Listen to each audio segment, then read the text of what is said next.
This segment covers the procedures by which the president is elected. We discussed this together in class last week, but I just want to reiterate some of the main points. Article 2, Section 1 of the Constitution says that the executive power shall be vested in a President of the United States of America. And I point that out because the language is somewhat different than the vesting clause in Article 1, Section 1, which establishes the Congress. That clause says that the executive power the legislative power herein granted shall be vested in a Congress. This is a little bit more open-ended. The executive power shall be vested. Note that it doesn't say the executive power herein granted shall be vested. The president needs to be a natural-born citizen of the United States. So, for example, Governor Schwarzenegger of California is ineligible to run for president unless there's an amendment to the Constitution. The president needs to be 35 years of age. The youngest person to ever be president is Theodore Roosevelt, pictured here. He became president at the age of 42 after the assassination of President William McKinley in 1901. The youngest person to ever be elected president was John F. Kennedy, who was elected when he was 43 years old.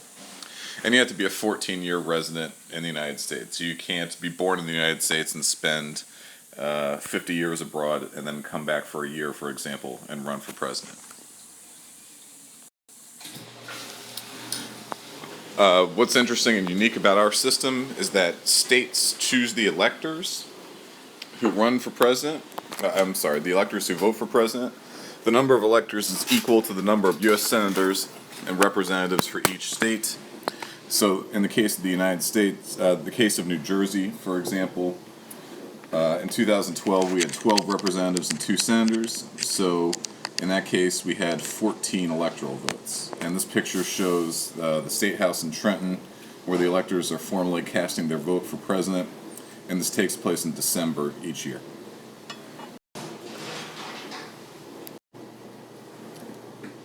The original electoral college system that we had in the United States required each elector to cast 2 different votes for president.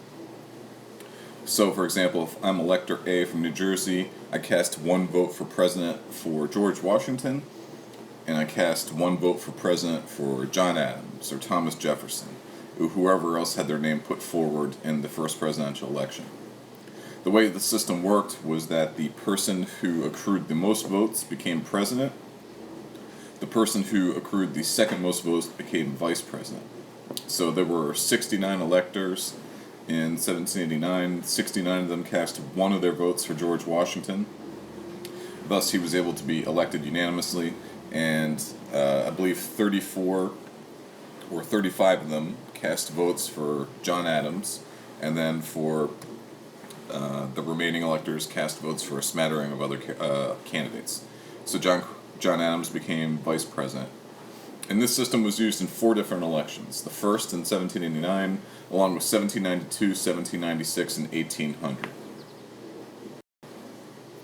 This system became problematic pretty quickly, however. Washington and Adams were very like-minded in character and political temperament, so having them on the same ticket didn't cause any particular problems. But in 1796, John Adams had his name put forward for president.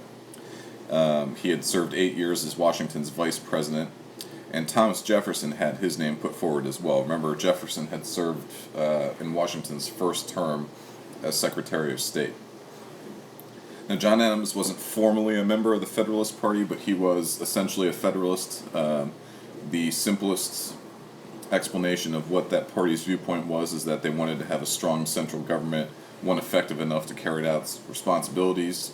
They believed in a broad reading of the necessary and proper clause of the Constitution, whereas Thomas Jefferson was the leading figure in the Democratic-Republican Party, which is the precursor to the modern Democratic Party.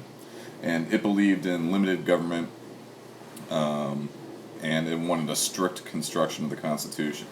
However, because John Adams won 71 electoral votes and Thomas Jefferson won 68, Adams became president and Jefferson became vice president. So you had the only split party ticket in the history of the United States.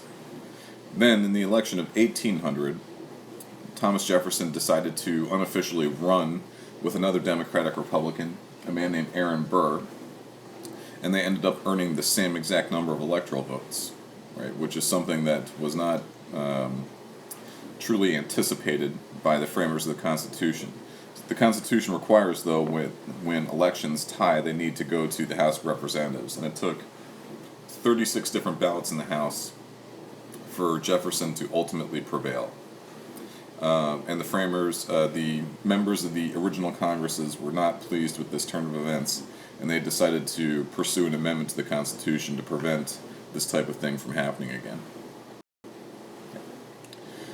Another issue that the framers didn't necessarily anticipate was the possibility of a president both losing the popular vote but winning the electoral vote.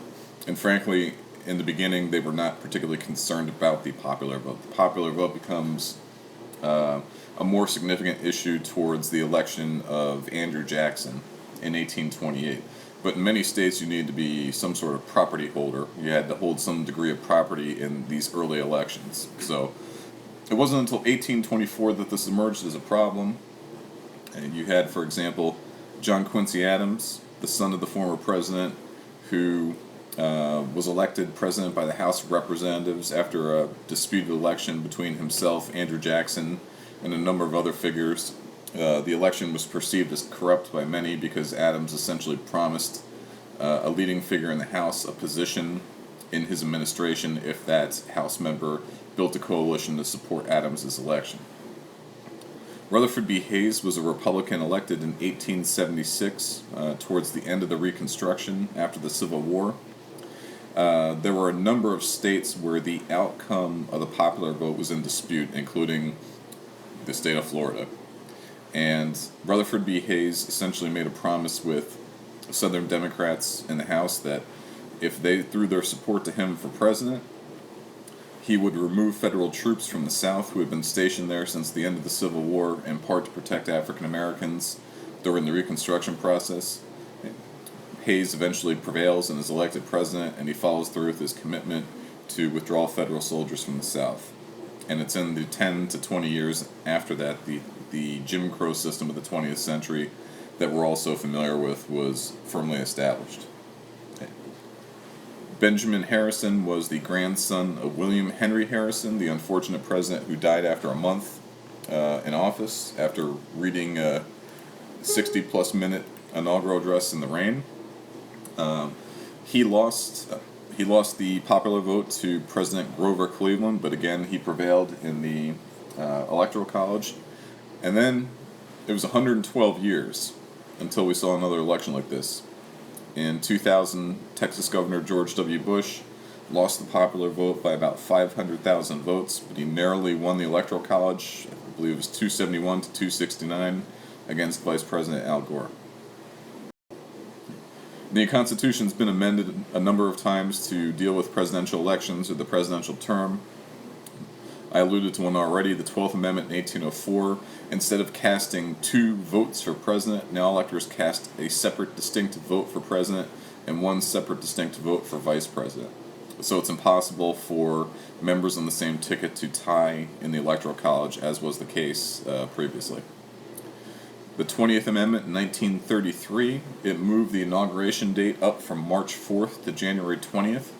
There were some good reasons for this. For example, the precedent of Lincoln being elected in November 1860 but being totally unable to do anything about the dissolution of the Union until March 4th, by which point most of the states that became the Confederacy had withdrawn from the Union.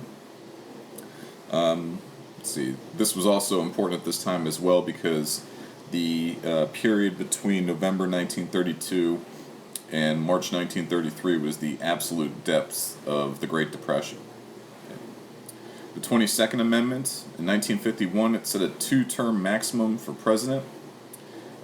The longest somebody can possibly serve as president now is 10 years, and that happens if, God forbid, a president is assassinated or removed from office or resigns.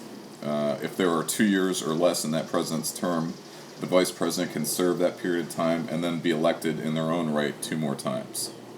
So it would have been possible Lyndon Johnson could have run again for president in 1968, and if he had served another 4-year term, he would have been president for 9 years. And then the 23rd Amendment in 1961 gave electoral votes to the District of Columbia, which had had no vote for the presidency previously. The only stipulation is that the District of Columbia cannot have more electoral votes than any state. So they find whatever state has the least number of electoral votes, and they simply guarantee that Washington, D.C. has one less than that.